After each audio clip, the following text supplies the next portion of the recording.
Lucas capítulo 17 y vamos a buscar versículo 15. Vamos a leer del verso 15 al verso 18.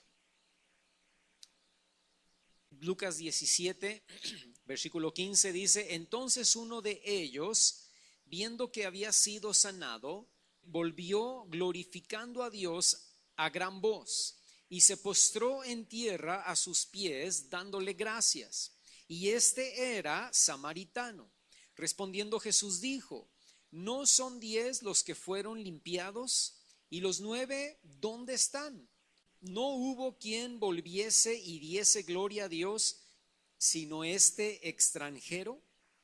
Yo quisiera esta mañana continuar con la enseñanza que les hemos estado dando los últimos domingos del curso de formación cristiana, donde estamos aprendiendo cómo caminar y cómo obedecer la palabra de Dios, reconociendo pecados y faltas que estorban para tener una vida cristiana victoriosa.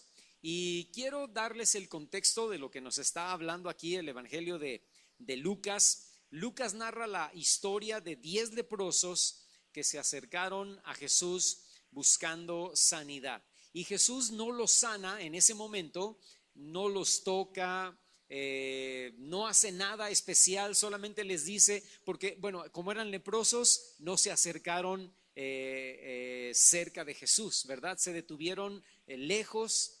Y un leproso tenía la encomienda, ¿no?, de no acercarse a la gente porque la lepra se contagiaba de persona a persona. Entonces de lejos me imagino que ellos gritaban, Jesús, hijo de David, no, ten misericordia, sánanos. Y entonces Jesús de lejos, sin imponer sus manos, les dice: pues vayan y preséntense a los sacerdotes del templo. ¿Por qué?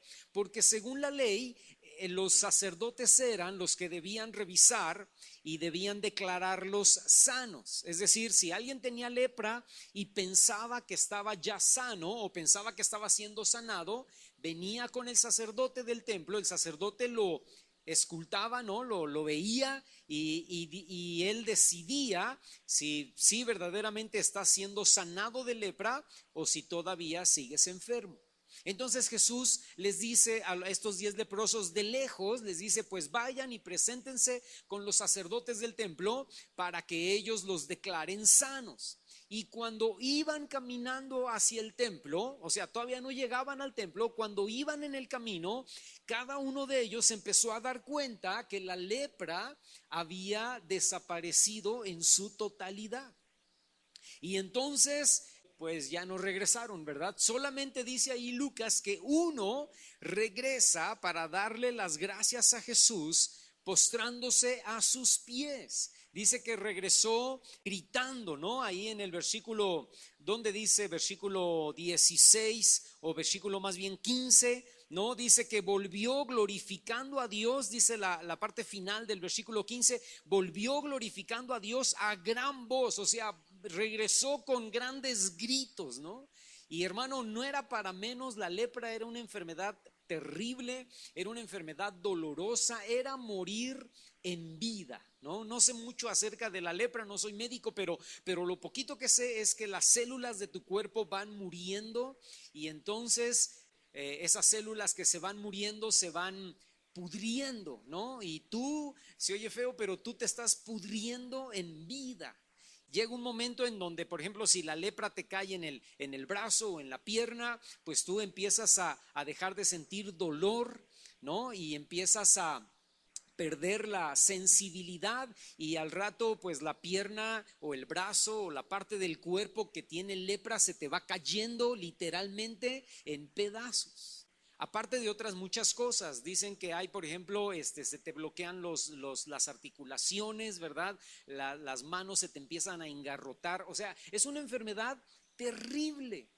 Yo les conté hace muchos años, yo leí un libro en donde hablaba de un hombre que vivía en la India que tenía lepra y vivía como un mendigo en la calle. Y entonces él contaba, o la persona que escribió este libro contaba, que el hombre se quedó dormido en la calle un día y lo que le despertó fue un dolor muy intenso en su hombro. La lepra ya había invadido todo su brazo, ¿verdad? Y él se quedó dormido ahí entre la basura, y cuando él despertó, lo despertó un dolor en el hombro terrible, y cuando él volteó a ver, eran las ratas que ya habían comido todo su brazo durante el tiempo de la noche, y ahora estaban comiendo su hombro que estaba sano, ¿no? Y entonces él ahí se despertó, pero su brazo había ya sido comido por las ratas ahí en la basura. Escúchame, era una enfermedad pues dolorosa, terrible, fea. Y cómo no iba a regresar este hombre gritando y dando gloria a Dios por su sanidad.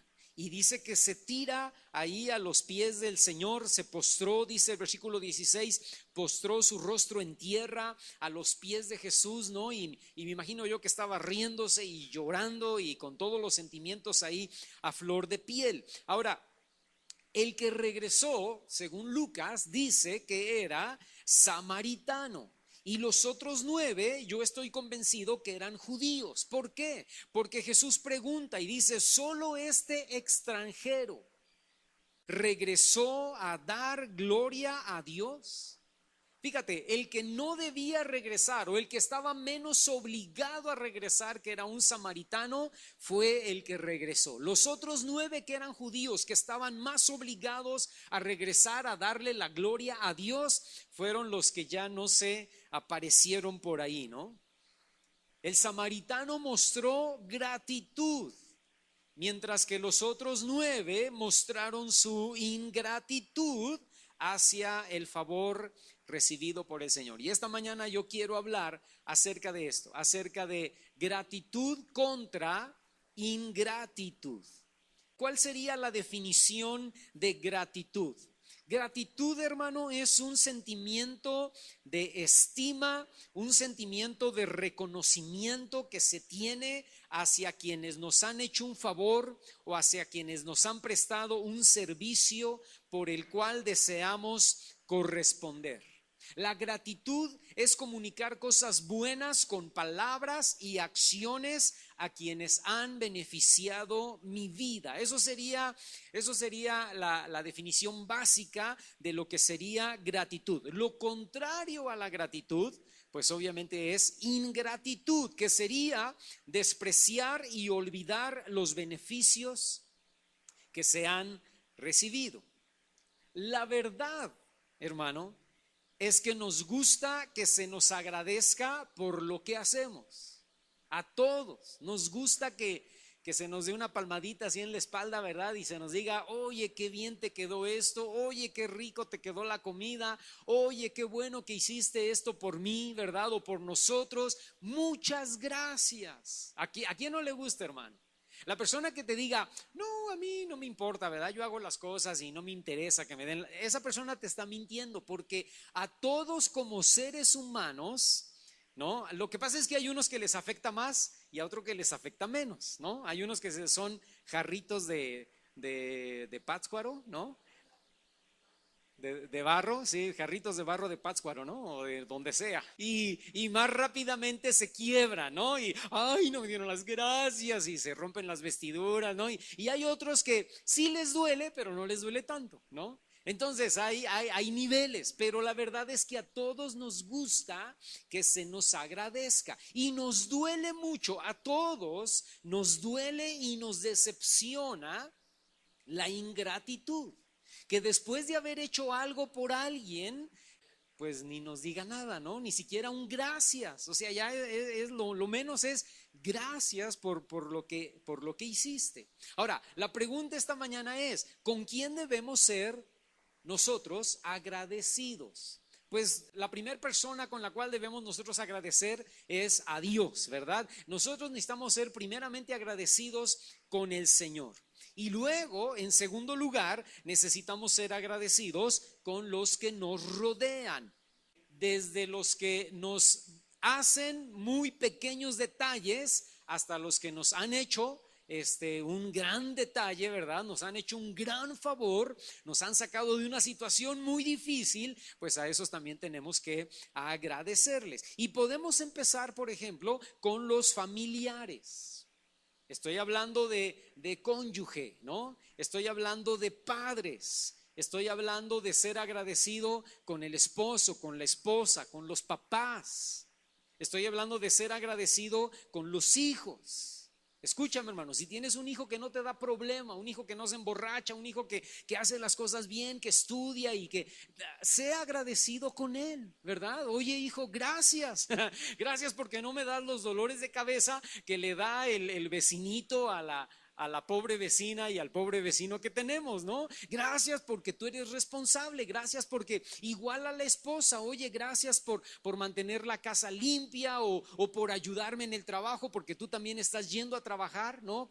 ¿Cuántos esposos que sus esposas también trabajan pueden entender y pueden reconocer que pobrecita señora, ¿no? Aparte de irse a trabajar todas las mañanas, todavía regresa y hace de comer y lava y plancha y tiene la ropa limpia? Hermano, tú serías un ingrato si no te volteas con ella y le dices, viejita, amorcito, gordita, corazoncito, como le digas, ¿verdad? Oye, muchas gracias. Muchas gracias porque aparte de cuidar a los niños, de estar al pendiente, de ser la enfermera, de ser la cocinera, ¿no? La maestra aquí en la casa, aparte todavía te vas a trabajar de lunes a viernes y me ayudas con el sueldo, ¿verdad? Y con el dinero que nos alcanza apenas o que nos alcanza bien, pero ¿sí o no, hermano? Necesitamos ser agradecidos, ¿verdad? Agradecidos con los padres. Pudiera ser que un adolescente piensa que sus papás son bien mala onda, ¿no? Pero cuando creces, hermano, y te das cuenta de lo que tus papás hicieron por ti, pues por lo menos hablarles y decirles, papá, mamá, gracias.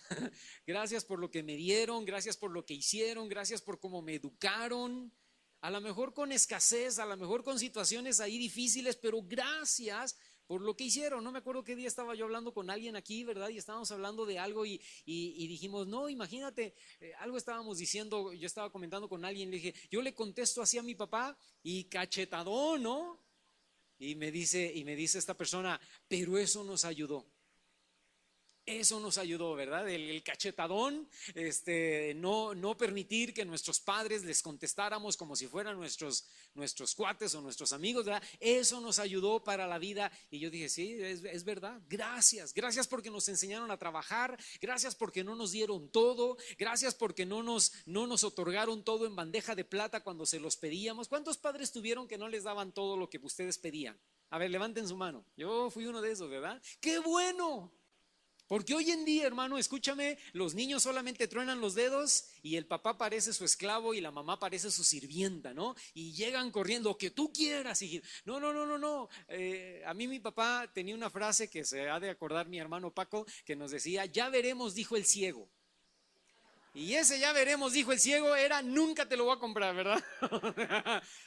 Escúchame, hermano, cuando yo tenía como 14 años, yo todavía no era convertido, tenía como 13 o 14 años, alguien enfrente de la casa de mi papá, alguien vendía una batería no de cocina, ¿verdad? Una batería de instrumento. Y a mí me gustó siempre la batería. Yo a los 5 o 6 años de edad, yo ponía cajas de zapatos alrededor de mí, 4 o 5 cajas de zapatos, agarraba 2 peines de mi mamá, ¿verdad? Y aquí está Paco que no me deja mentir, ponía mi música rock y yo me ponía a tocar ahí, ¿no? A los 10 años, 9 años de edad. Y yo tocaba ahí en mis cajas la batería, porque desde ese entonces a mí me gustaba. Y entonces a los 14 años yo no era cristiano, un vecino de nosotros vendía una batería.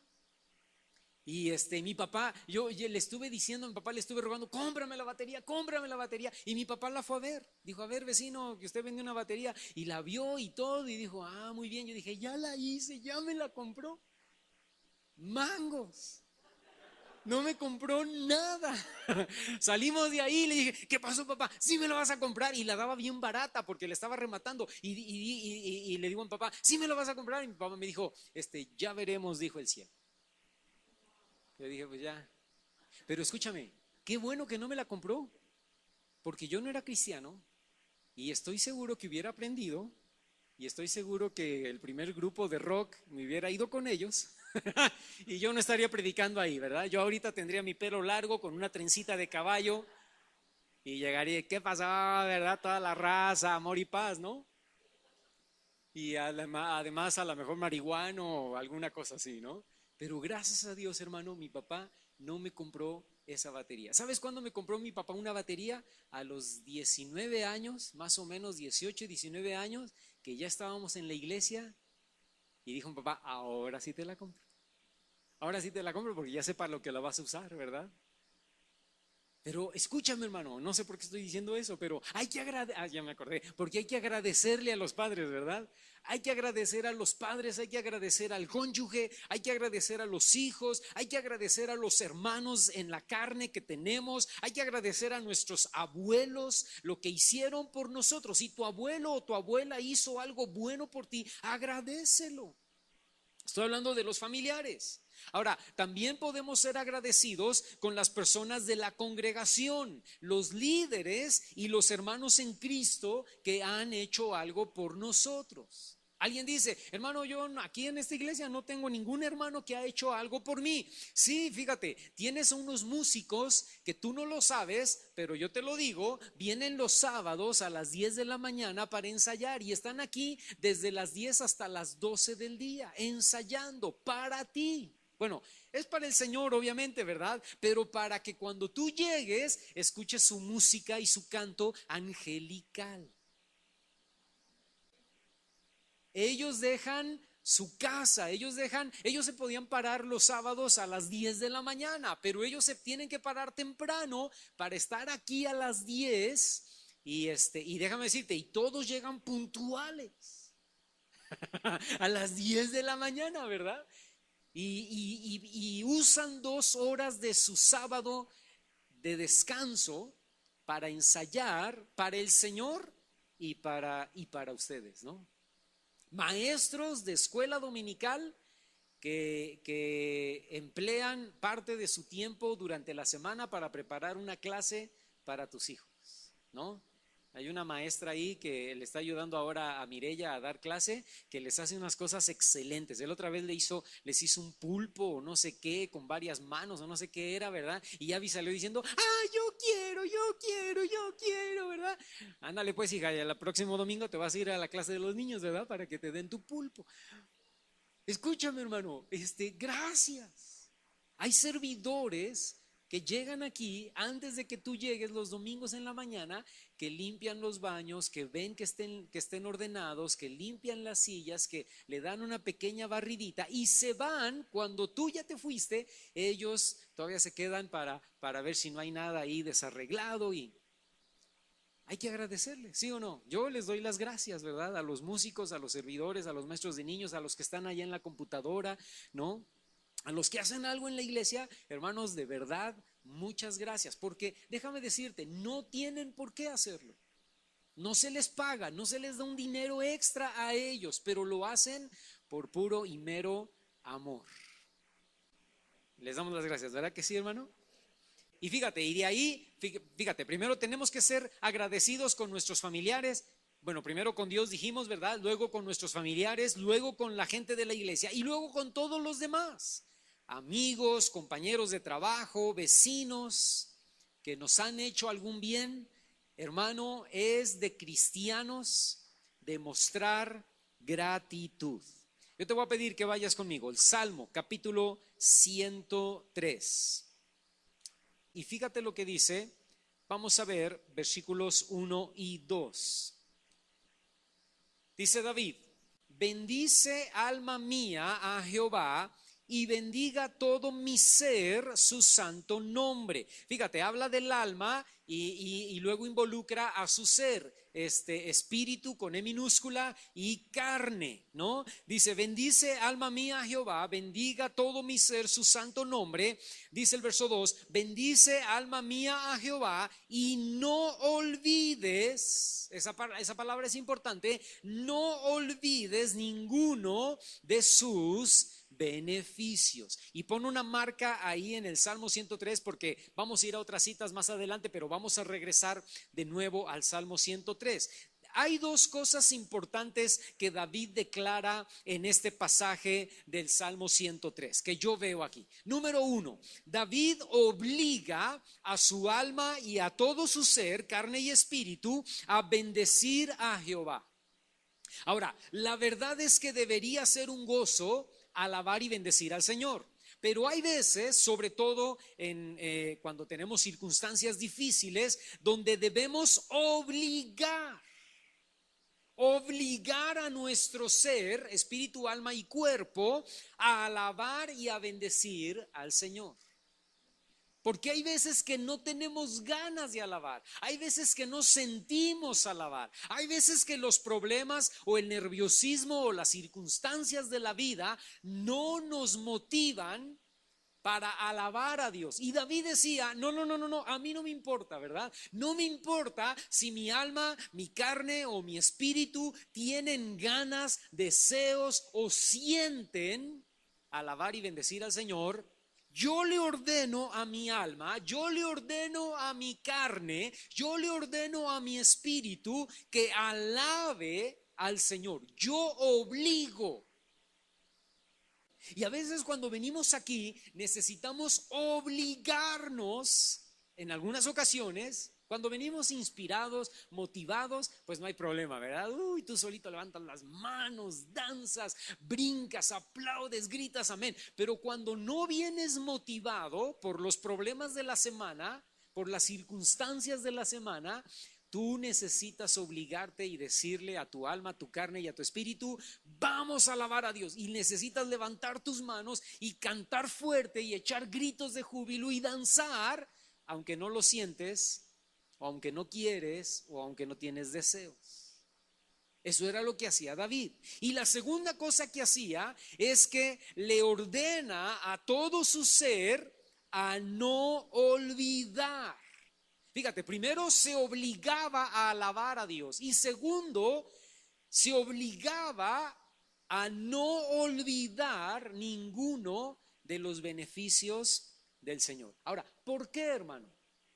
Porque la ingratitud viene a nuestras vidas cuando olvidamos lo que Dios o alguna persona ha hecho por nosotros. Por ejemplo, Israel en el libro del Éxodo y en el libro de Números, tú puedes darte cuenta cómo rápidamente ellos se olvidaban de lo que Dios había hecho. Hizo señales y prodigios en Egipto, ¿verdad? Mandó todas las plagas de las cuales los israelitas fueron guardados. Abrió el mar Rojo y luego ese mismo mar tragó a los egipcios. Y a los pocos días ya se estaban quejando porque les faltaba carne, ya se estaban quejando porque les faltaba agua. Y a los meses se estaban quejando porque la tierra a la que nos trajiste es una tierra desértica y se les olvidaba rápidamente, escúchame, y así como al pueblo de Israel, así somos tú y yo. Rápidamente se nos olvida lo que Dios ha hecho por nosotros. Y rápidamente olvidamos lo que otras personas han hecho por nosotros. Tristemente, ¿verdad? Y eso da lugar, hermano, a la ingratitud. Por eso es que David se obligaba a recordar lo que Dios había hecho por él. Y ese obligarse lo llevaba a ser agradecido. De hecho, déjame decirte, el proceso de la gratitud es, número uno, recordar. Número dos, meditar. Número tres, valorar. Y número cuatro, expresar. Te pongo un ejemplo, lo que te comentaba hace ratito de los padres, ¿no?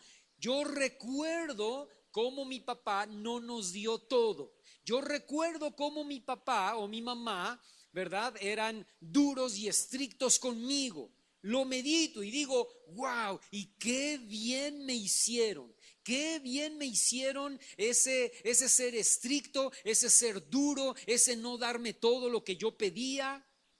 Lo valoro y entonces expreso agradecimiento de tres maneras: en palabras, en actitudes y en acciones. Papá, mamá, muchas gracias, ¿verdad? Tengo una actitud de agradecimiento hacia mi padre hacia mi madre y tengo acciones de agradecimiento hacia ellos. Lo mismo sucede con Dios, ¿verdad? Recuerdo lo que Dios ha hecho por mí, lo medito, lo valoro y lo expreso con palabras, actitudes y acciones. Ahora, yo tengo dos ejemplos en la palabra de ingratitud. Dos ejemplos en la Biblia que hablan de ingratitud. Hay muchos ejemplos en la Biblia. Buscando en esta predicación yo encontré un montón. Dije, wow, cuánta gente ingrata en la palabra, ¿no? Pero te voy a hablar dos ejemplos de ingratitud. Uno leve, el primero que vamos a ver es una ingratitud leve y la otra muy, muy grave, ¿no? Y la primera está, no lo busques, pero Génesis 40, versículo 23, dice ahí, narrando la historia de José, que el jefe de los coperos no se acordó de José. José, acuérdate, le interpreta el sueño al jefe de los coperos y al jefe de los panaderos. 3 días después, al jefe de los coperos lo vuelven a poner en su puesto, al jefe de los panaderos le cortan la cabeza, ¿no? Y entonces, antes de salir de la cárcel, el jefe de los coperos, cuando José le interpreta su sueño, le dice: y cuando estés ya con el faraón, cuando ya te hayan restituido en tu puesto, acuérdate de mí y háblale bien al faraón de mí. ¿Para qué? Pues para que me saque de esta cárcel en donde estoy metido injustamente. Y entonces sale el copero, ¿verdad? Se cumple la palabra profética del sueño que José le interpretó al copero, sale de allí y se olvida de José. Y pasan 2 años, escucha, 2 años pasan y el copero ni por aquí, ¿verdad? Ingratamente. Pero entonces Faraón tiene un sueño que nadie puede interpretar. 7 vacas gordas, luego 7 vacas flacas, 7 espigas gordas, 7 espigas desnutridas, ¿verdad? Y feas. Y entonces nadie puede interpretar el sueño. Y allí, 2 años después, ahora 2 años después fuera de la cárcel se pasan rápido. 2 años dentro de la cárcel son una pesadilla, ¿verdad? 2 años después, el jefe de los coperos dice: ay, ahora me acuerdo. Allí en la cárcel hubo un hombre que me interpretó a mí, le interpretó al panadero, y probablemente él pueda, Faraón, interpretar tu sueño. Fíjate, este hombre hubiera podido haber sacado de prisión a José 2 años antes, pero no lo hizo. Pero yo te pregunto, ¿qué hubiera pasado si José sale de prisión 2 años antes de que Faraón tuviera el sueño y se va a su casa? Hubiera sido un final feliz para José. Pero 9 años después, los 2 años antes de el sueño de Faraón y los 7 años de abundancia, 9 años después se hubieran muerto de hambre. Se hubiera muerto de hambre José y se hubieran muerto de hambre la familia de José, todo Israel. Porque entonces nadie hubiera podido revelar el sueño del faraón. El copero hubiera dicho: ay, ahora me acuerdo, el que dejamos ir hace 2 años, del que yo te hablé y tú lo sacaste de la cárcel, faraón, ese te hubiera podido interpretar el sueño, pero ya se fue. ¿Dónde lo encontramos? ¿Dónde lo vemos? Te pregunto esta mañana, ¿no será, piensa bien esto que te voy a preguntar, ¿no será que a veces Dios permite que la gente sea ingrata con nosotros para cumplir sus planes o propósitos en nuestra vida y para tratar con nuestro corazón? Porque el hombre, el copero, fue ingrato a propósito dejado por Dios, para que el copero por 2 años no se acordara de él, y cuando tuviera el sueño Faraón, José saliera, se lo interpretara y se convirtiera en señor de todo Egipto, y luego 7 años después les diera de comer a sus familiares. Ay, hermano, es que yo pensé que este amigo licenciado al que mi madre le hizo tantos favores, mi padre le dio tanto, la familia lo ayudó. Bueno, hermano, nuestra familia le pagó su carrera. Nuestra familia le dio, le comprábamos los libros. Mi papá, que era abogado, le daba libros, se los regalaba para que él estudiara, porque era un hombre pobre, era una familia pobre. Y ahora que tuvimos este terrible problema en la casa, nosotros pensamos que Él era la persona que nos iba a ayudar y nos dio ingratamente la espalda. Y la pregunta es, ¿y no será que es Dios, hermano? Que quería tratar con tu vida y quería tratar con tu corazón y quería cumplir planes y propósitos en tu vida. Ay, hermano, es que yo pensé que este compadre al que le ayudamos tanto en el pasado iba a usar sus influencias en este problema que tengo y no movió ni un dedo. Debes preguntarte, ¿no será Dios?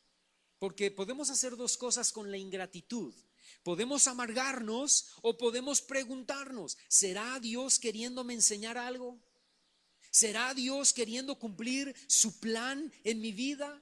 Y déjame decirte, lo más seguro es que sí, porque todas las cosas ayudan a bien a los que aman a Dios. Entonces, la ingratitud de una persona, no sé cómo, pero te va a ayudar a bien. Va a bendecir tu vida. Entonces, no te amargues, ¿verdad? Fue ingrato, gloria a Dios. Algo me quiere enseñar el Señor. José entendió esto, hermano. José entendió que la ingratitud y el olvido del copero era Dios permitiéndolo para cumplir su plan, no solo en la vida de José, sino en la vida de toda la familia de Israel. Segundo ejemplo, el más grueso, ¿verdad? Ve conmigo, Segunda de Crónicas, en el capítulo 24, el versículo 22. Te leo el versículo, dice, así el rey Joás no se acordó de la misericordia que Joiada, padre de Zacarías, había hecho con él, antes mató a su hijo, quien dijo al morir, Jehová lo vea y lo demande. Te voy a dar el contexto de esta cita. El contexto de esta cita empieza hablando de un rey que se llamaba Ocosías. Ocosías fue un rey impío del reino de Judá, que solo reinó un año porque lo mataron. Y entonces cuando lo matan, su madre, una mujer que se llamaba Atalía, que literalmente, hermano, perdóname, pero era una bruja, tomó el trono matando a todo posible heredero del rey Ocosías. Todos los hijos bastardos o todos los hijos que el rey había tenido con otras mujeres, esta mujer Atalía los mató. Pero había una muchacha o una mujer que se llamaba Josabet, que era hermana de Ocosías, que escondió a Joás, que era un heredero del rey, que estaba recién nacido. Esta mujer lo escondió y ella era esposa de un sacerdote que se llamaba Joiada, que era el sumo sacerdote en ese momento en el reino del sur. Y entonces este matrimonio de Josabed y Joiada escondieron a Joás por 6 años. Los 6 años que esta mujer reinó, esta mujer Atalía, que por cierto, Atalía era hija de otra bruja que se llamaba Jezabel. Entonces, Atalía reinó por 6 años y al 7º año, Joiada, el sumo sacerdote Joiada, saca a Joás entre el pueblo y lo proclama rey. Fíjate, proclama rey a un niño de 7 años. Pero realmente a él le correspondía el reino y no a esta señora. Ahora, mientras que Joiada vivía, y ese fue el problema de Joás, mientras que Joiada, el sumo sacerdote, vivía, Joás buscó al Señor. Porque Joiada lo dirigía, ¿verdad? Mira, vamos a hacer esto, mira, la ley dice que hagamos esto, mira, ve el templo, mira, vamos a reedificar el templo, mira, vamos a quitar todo lo que Atalía hizo, todas las imágenes de Baal, todas las imágenes de Acera, vamos a destruirlas, vamos a buscar a Dios, vamos a buscar su palabra. Y Joás lo hacía, pero cuando Joiada murió, Joás se alejó tremendamente de Dios, tristemente, y comenzó a hacerlo mal. Ese es el problema, hermano, de buscar a Dios por obligación y no por convicción. ¿Te ha pasado que de repente, por alguna causa, no, los papás dejan de ir a la iglesia y el hijo dice, pues ya no voy, ¿verdad? Bien padre, porque mi papá ya no va, mi mamá ya no va, y como ellos eran los que me obligaban a ir, pues yo tampoco ya no voy, ¿verdad? Ya murió la abuelita, que era la que, hijito, ve a la iglesia con tu familia, ¿verdad? Ya murió la abuelita, ay, qué bueno, ya nos desafanamos, ¿verdad? Ya no vamos a la iglesia. Fuimos como por 8, 10, 12 años, pero ahora que la abuelita ya murió y que era la que nos empujaba, nos obligaba a ir a la iglesia, pues ya nosotros ya no vamos. No, no, no, no, no, no, no. Eso pasa cuando somos guiados a buscar a Dios por obligación y no por convicción. Y ahí te das cuenta que Joás buscaba a Dios por obligación, porque Joiada de alguna manera lo empujaba a hacerlo y no por convicción. Pero bueno, ese es tema para otra predicación, ¿verdad? Ahora, de tal manera, hermano, que Joás, empieza a hacer lo malo delante del Señor. Y entonces se levanta el hijo de Joiada, que se llamaba Zacarías, que no es el que escribe el libro de Zacarías, es otro Zacarías, ¿verdad? Pero era profeta, el hijo de Joiada, se levanta y empieza a denunciar todo lo malo que Joás estaba haciendo. Y entonces Joás se llena de tanto coraje que lo manda matar y lo mata a Zacarías, hijo de Joiada. Escúchame, hermano, si tú lees la historia, era su primo y era con quien había vivido toda su vida. Y era además el hijo de quienes le habían salvado la vida y le habían mostrado caminar con Dios. Y este Joás, ingrato, terriblemente ingrato, no se acordó de la bondad de Joiada, padre de Zacarías, que había hecho con él, y lo manda a matar. Y las últimas palabras de Zacarías son: que el Señor vea esto y te juzgue. Que el Señor vea esto y lo vengue.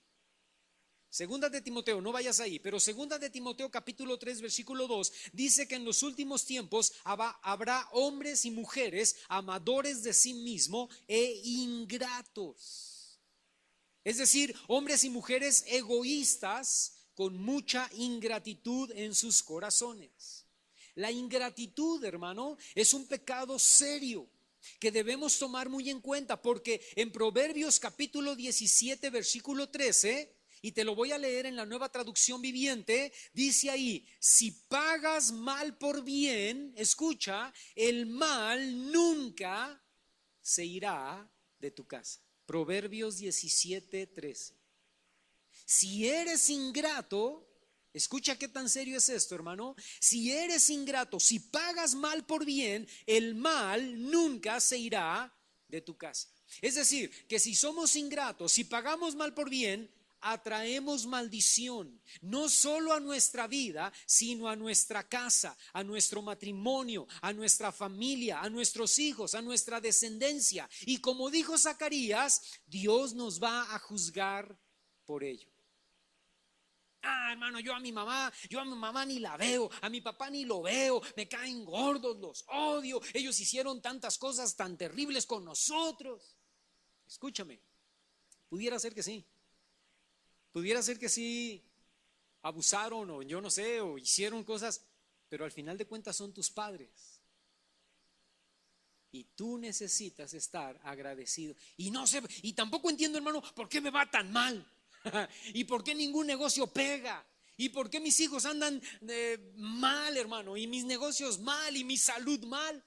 Porque tú acarreaste maldición sobre tu vida por no ser agradecido. No lo digo yo, es lo que está diciendo la palabra de Dios. Ve conmigo, regrésate ahí a donde estábamos en el Salmo capítulo 103.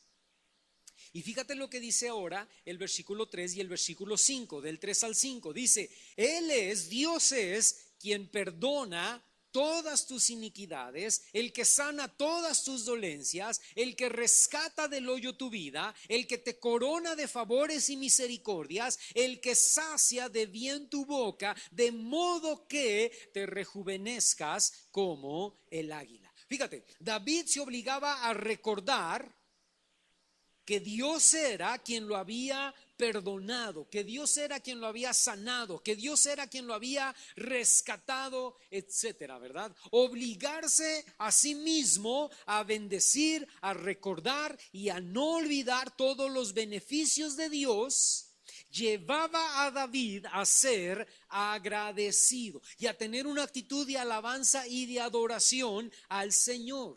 Y déjame decirte, y no solo es cantar o declarar, sino ir más allá y buscar vivir vidas que le dan gloria y honra en todo lo que hacen, en acciones y pensamientos. Fíjate, te voy a dar ahora un ejemplo de gratitud. Ve conmigo, libro de los Hechos, por favor, en el capítulo 27. Vamos a leer versículos 35 al 36. Dice, está hablando de Pablo y dice, y habiendo dicho esto, Pablo, ¿verdad? Tomó el pan y dio gracias a Dios en presencia de todos. Y partiéndolo, comenzó a comer. Verso 36. Entonces, todos teniendo ya mejor ánimo, comieron también. Te voy a dar el contexto de esta historia. Fíjate, Pablo se encontraba en un barco. En este capítulo, ¿verdad? Bueno, unos capítulos atrás. Y dice que estaban en medio de un gran huracán. Iban en el barco, había un gran huracán y la tormenta era tan fuerte que todos, excepto Pablo, perdieron toda esperanza de salvarse. Todos estaban seguros que esa era su muerte. Pero Pablo tenía esperanza porque se había mantenido orando y un ángel le había hablado diciendo, nadie en este barco va a morir. Y los que iban en el barco, hermano, no querían comer porque estaban tan preocupados y tan deprimidos que se les había ido el apetito. Pero Pablo, dice la cita, ¿verdad? La historia, dice que Pablo les dijo, vamos a comer, deben comer, tienen que comer. Dios ya me dijo que nadie en este barco va a morir. Y entonces toma el pan, lo parte, cierra sus ojos y da gracias y dice, Señor, te doy gracias por este pan, gracias porque tú lo supliste, gracias porque vamos a poder comer, gracias por esta tormenta. Pero nadie va a morir. Gracias por la vida de cada uno de los que están aquí. Me imagino que eso fue lo que oró Pablo, ¿no? Gracias por todos los que están aquí. Gracias porque tú guardas la vida de fulano, sutano, mengano, perengano. Y mencionó los 200 nombres o los 150 nombres de toda la gente que estaba en el barco. Partió el pan y dijo, amén. Y entonces comenzó a comer. Y pasa algo interesante. El versículo 36 dice que después de que hizo eso, todos teniendo ya mejor ánimo, comenzaron también a comer. ¿Por qué, hermano? Porque la actitud de gratitud de Pablo trajo un cambio en el estado de ánimo de todos los que estaban en el barco. Porque una actitud de gratitud, una actitud de acción de gracias, de alabanza a Dios, escucha, cambia todas las cosas, cambia todo el ambiente espiritual del momento. Cuando tú estás en medio de gente negativa, cuando tú estás en medio de gente pesimista, cuando tú estás en medio de gente que está muy preocupada por un problema, por una situación, y tú comienzas a decirle, vamos a darle gracias a Dios, vamos a dar gracias al Señor, vamos a decirle, Padre, gracias por esta situación, gracias por esta dificultad. Escúchame, eso va a cambiar. Cuando tú te encuentres en medio de una situación donde tú digas, esto ya va a terminar mal, esto ya no se va a componer, ¿verdad? Esto resultó terrible, esto es el fin de nuestras vidas. Yo te invito a algo. Prende tu estéreo, tu grabadora, tu teléfono, pon música cristiana. Mi esposa siempre dice eso, ¿verdad? Cuando estamos con gente ministrando, mi esposa siempre les dice, empieza a escuchar música cristiana, empieza a oír música cristiana esta semana, ¿verdad? Empieza a escuchar alabanzas, empieza a escuchar adoración. Porque cuando tú estás en un ambiente de depresión y tristeza y negatividad y empiezas a escuchar que Dios es bueno, Dios es grande, Dios es poderoso, Dios está con nosotros, Dios hizo milagros en el pasado y los va a hacer en el futuro, y entonces empieza a entrar gratitud a tu vida y tú empiezas a decir, Señor, gracias, gracias porque has sido bueno, gracias porque mi vida está en tus manos, mi familia está en tus manos. Amén, hermano. Por eso Proverbios capítulo 17, versículo 22 dice que el corazón alegre constituye un buen remedio. Y luego Proverbios capítulo 15, verso 15 agrega que todos los días del afligido son difíciles, pero el de corazón contento tiene un banquete continuo. Amén. Voy a concluir con esto, hermano. Ve conmigo, por favor. Y esta es mi última cita. Primera de Tesalonicenses. Bueno, mi última cita para empezar de lleno ya, ahora sí, en la predicación. No, Primera de Tesalonicenses, capítulo, fíjate lo que dice, capítulo 5.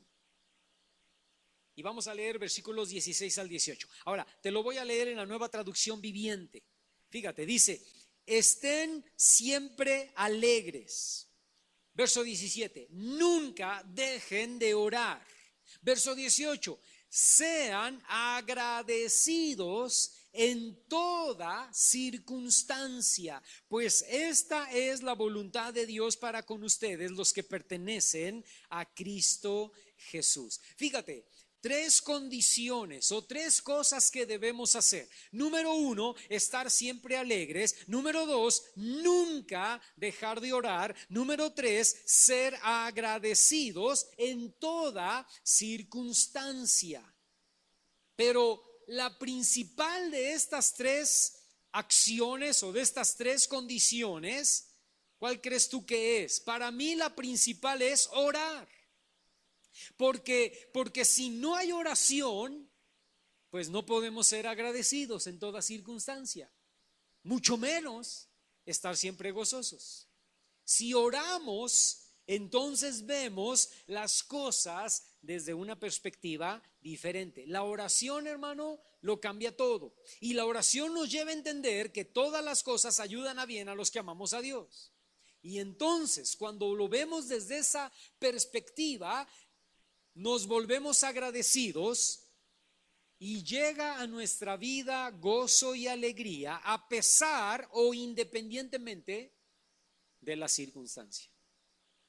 Ahora, y déjame decirte por último esto: si somos agradecidos con Dios en primer lugar, entonces va a ser muy fácil ser agradecidos también con quienes nos rodean.